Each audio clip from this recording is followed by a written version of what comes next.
It is a gorgeous day for MMA, and without further ado, let's get into the entire card of UFC 318. I will give you my fight picks for all of it, from the early prelims to the main event.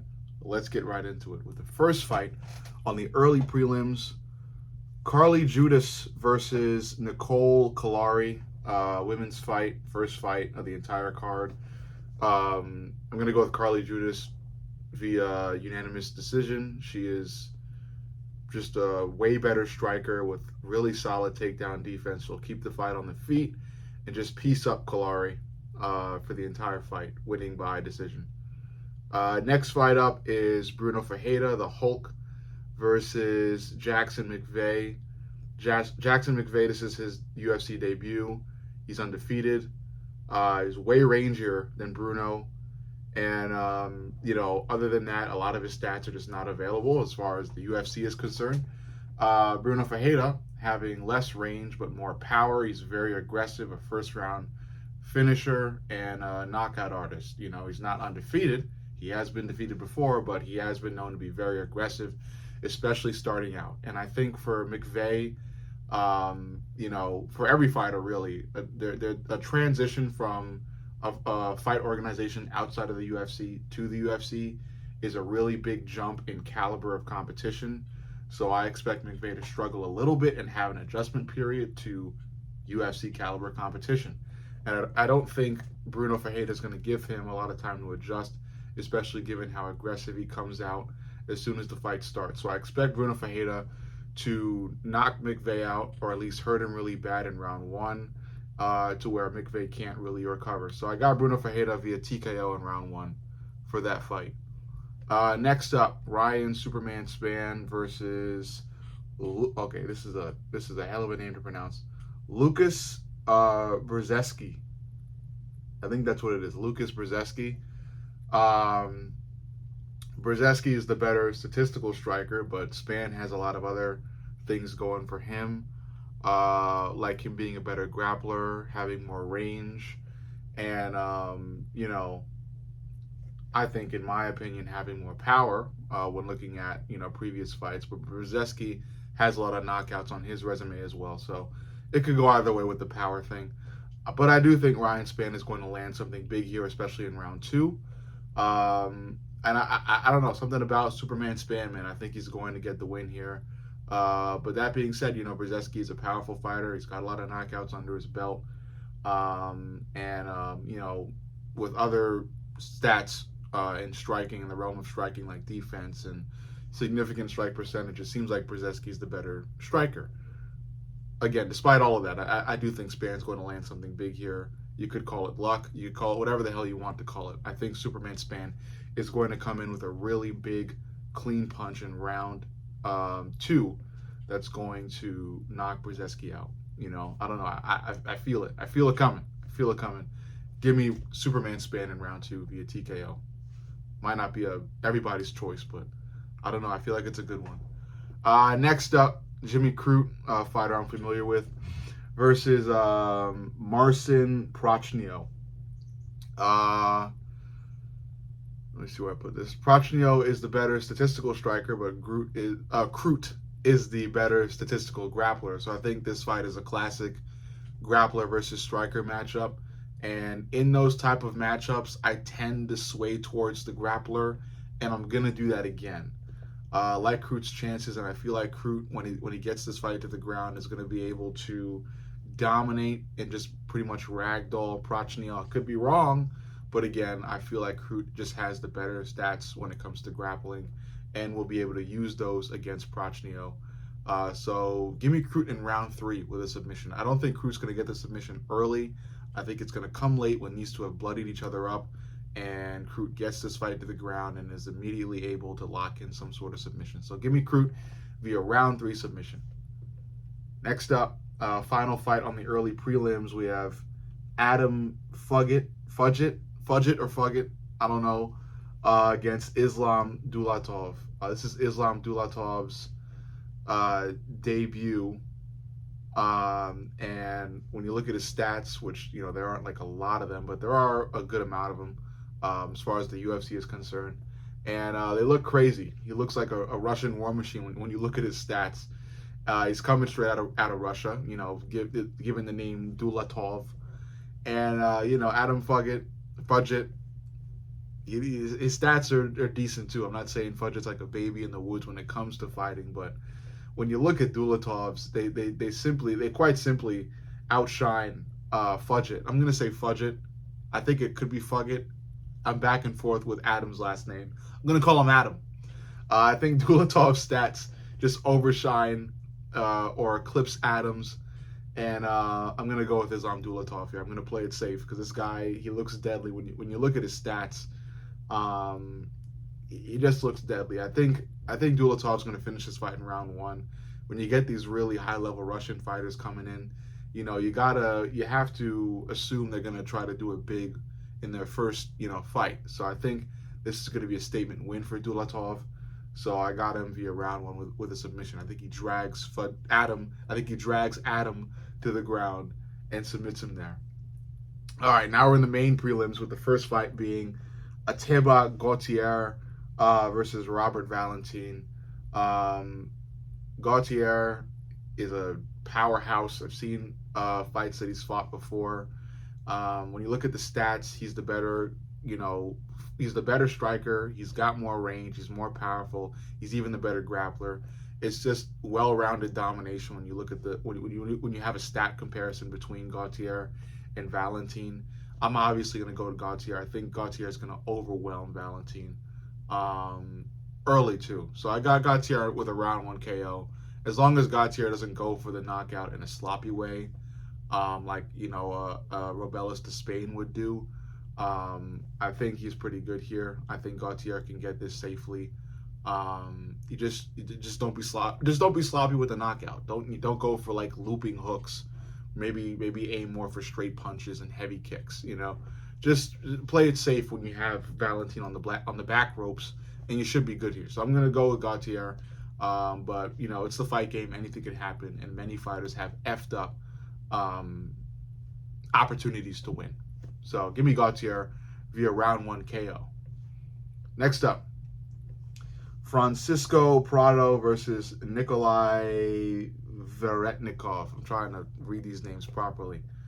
Let's see the stats here for Prado. Prado, striking wise and size wise, both of these guys match up pretty evenly. Veretnikov has more range and better takedown defense statistically.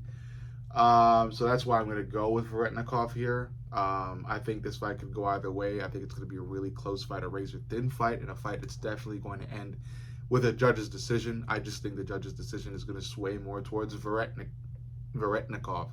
So yeah, give me Nikolai Veretnikov via a razor-thin decision win against Francisco Prado. Should be an even fight, competitive fight as well.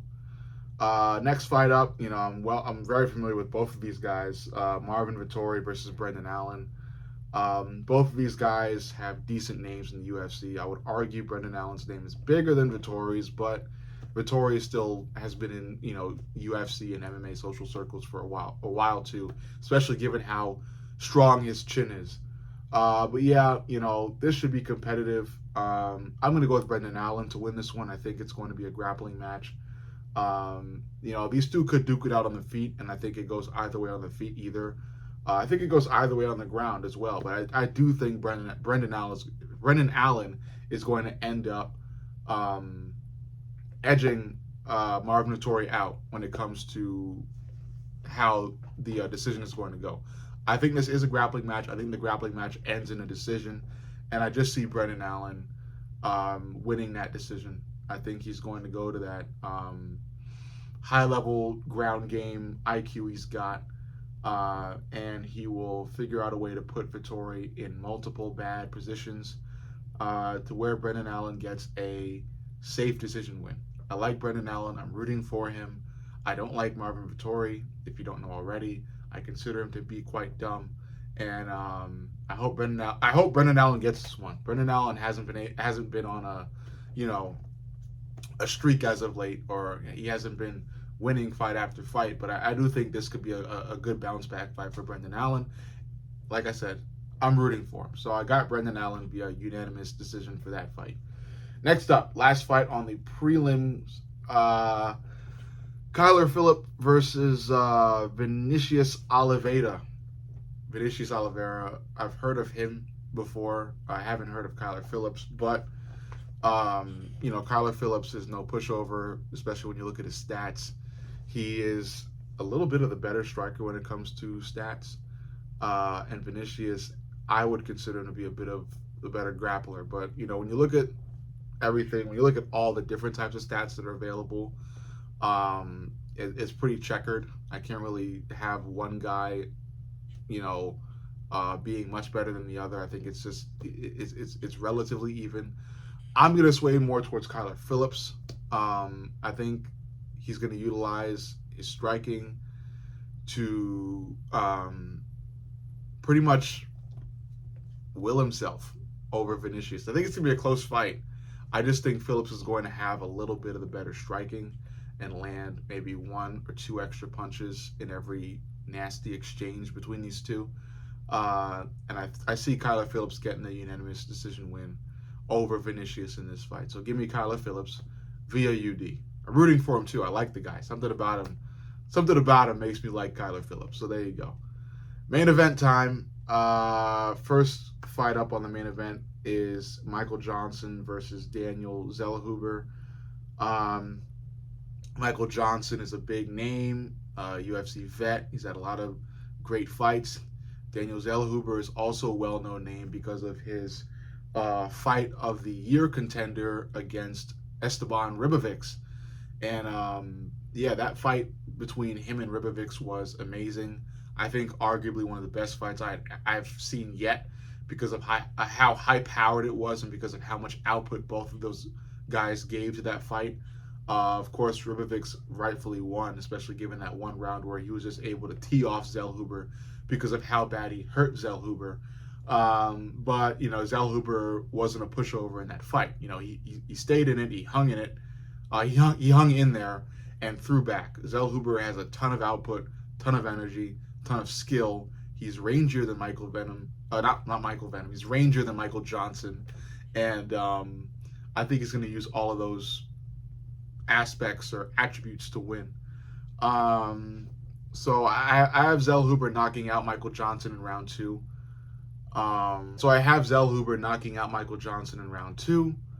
I think it's just that output of Zellhuber, especially when you look at his fight against Esteban Ribovics, that will be able to overpower Michael Johnson. Michael Johnson is a UFC vet. I respect him. I respect what he's done in the sport. I just think it's just going to be that output, that the consistency of punches thrown from Zellhuber that's going to overwhelm Michael Johnson and cause him to get hurt or maybe even knocked out.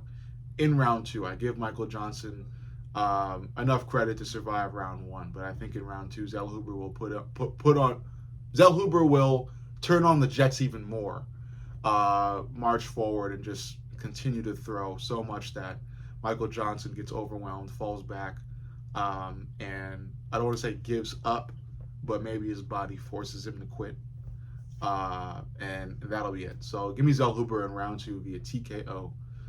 Next up is Dan Ige versus Patricio Pitbull. Dan Ige, I owe him an apology. His last fight, he really, really showed out. I was really thoroughly impressed.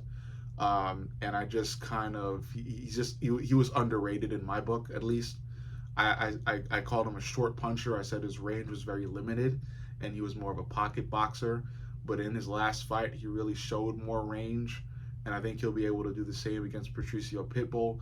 So I do think Dan Ige is going to outpunch Pitbull. Pitbull will try to bring this fight to the ground, but Dan Ige will not let that happen. He will sport some really great takedown defense, keep the fight on the feet, and continue to piece up Patricio Pitbull to the point where he wins via decision. I don't think he will knock out Pitbull. I think Pitbull is strong and savvy enough to survive the full fight, but I do think Dan Ige is going to outpunch him and therefore outclass him throughout the entire fight. So give me Dan Ige via UD in that fight. Next up, Kevin Holland versus Daniel Rodriguez. Daniel Rodriguez, a bit of the better grappler. in this fight, but Kevin Holland is a rangy, um, a rangy artistic striker. You know, he's very artistic with the way he fights. You know, he's got a lot of potential. He even still does. My issue with Kevin Holland has always been his mentality. He seems very unambitious at times, but you know, his last fight, his demeanor in his last fight really made me change my mind about him. He seems to have more ambition now, although he called out Colby Covington for his next fight and wasn't able to get it. He is a very active fighter, and him fighting another fighter so soon gives me a bit more respect for him. I do think he is still a bit lazy and unambitious. I will stand by that still, but my respect for him has grown, especially given how active he is and how he's actually calling out fighters now. It seems like he has a bit of a plan now, and he wants to fight Colby Covington. And I think a win against Daniel Rodriguez will get him that Colby Covington fight, especially given how trash Colby Covington is. So, yeah, I think Kevin Holland is going to knock Rodriguez out in the second round. I think Rodriguez, you know, despite him having a bit more grappling or statistical grappling IQ than Kevin Holland does, at least stats wise. You know, Kevin might be the better grappler, I don't know, but still, I think Kevin Holland is going to utilize his range to just clip Rodriguez in the second round. The fight might be a bit competitive in round one. Maybe Rodriguez gets Kevin Holland to the ground in round one as well, but in round two, I think Kevin Holland lands something big that will knock out Rodriguez and give Kevin Holland a emphatic win and a chance to officially lock in a next fight against Colby Covington. So that should be a good win for Kevin Holland. And although I'm not a fan, I do respect him and what he's been doing, because he's been fighting again and again and again in rapid succession. So you got to respect that. You really have to respect that. There's no arguing or no going against that. Next fight, pretty much the co-main, but it is not really a main event. But it's the next fight up before the final fight of the main event. Paulo Costa versus Roman Kopylov. I talked about this fight a couple days ago, or like yesterday. I don't like Costa. I think he's dumb. But against a guy like Kopylov, he could get the win. Despite all that, I think Kopylov is going to get the win. You know, he is able to string together some really big knockouts. I don't think he's going to be able to knock Costa out, but I do think Costa has plateaued. And I think Kopylov is still on the rise a bit. So I do think this fight will be competitive. It will be a back and forth, but I do think Kopylov is going to spend most of this fight on the front foot, while Costa will try to fight this fight off the back foot. Costa can put together some really nice and artistic knockout attempts, but I don't think he's going to be able to knock Kopylov out in this fight. I think Kopylov is going to be able to secure the win. It will be a decision win. I think Kopylov is going to be able to land a lot more than Paulo Costa will be able to land on him. And I do think Kopylov will get the decision win at the end of the day, given that. And that'll be that. Main event, Max Holloway versus Dustin Poirier. Dustin Poirier's final fight, you know, should be an emotional one. It's going to be the first time in a long time that a celebrity or singer-songwriter or rapper has walked out a UFC fighter. Lil Wayne is going to be walking out Dustin Poirier. This is, again, a last final send-off for Dustin Poirier in what has been a really good, really nice, really cool career. I do consider Dustin a legend. I was struggling with whether or not to call him a legend, but I will certify that I call Dustin Poirier a legend. And it's just because of what he was able to do to Conor McGregor. You know, he can even be referred to as the Conor McGregor stopper, like Khabib. And I consider him a legend for that. You know, you got Max Holloway, who is also a UFC legend, certifiably so, because of him being a former champ and a BMF title holder. He is lightning fast. He has really high output, and I expect him to come into this fight with that as well. Dustin is a brilliant boxer. I will always stand by that. But I do think Max Holloway is going to come into this fight faster and outpunch Dustin and give Dustin a sour goodbye, but a goodbye nonetheless. I do think Max Holloway will edge Dustin out in a close decision. I don't think either fighter knocks the other out. It'll just be an entertaining, bloody, must-watch, edge-of-your-seat battle. I just think Max Holloway is going to land a couple extra punches more than Dustin in every exchange in this fight, which will secure Max Holloway a razor thin decision win against Dustin Poirier. But that's what I think. Overall, those are all my picks for the entire card of UFC 318. Let me know what you think about them. I usually have some pretty good determination skills when it comes to who I think is going to win. The method in which they win might be spotty, but I do think I'm relatively good at picking fighters, or at least at picking winners out of UFC fights. But again, overall, you let me know what you think. Be sure to like this video, subscribe to my channel, and leave a comment. I love each and every one of you guys, and I look forward to seeing you all during my live stream of the entire card of UFC 318, starting whenever the early prelims start. So I think it's going to start at, let me just get that up for you guys, 6:20 p.m. Yeah, 6 p.m. I will be live on this YouTube channel at 6 p.m. Eastern Standard Time tomorrow for the entire card of UFC 318. So I'll be live for 6-7 hours. Be sure to stop by and enjoy it with me. I love you guys. I'll see you on the next. I am Mr. Fight Companion from Glove Knowledge, signing off. I'll see y'all when I go live. Love you.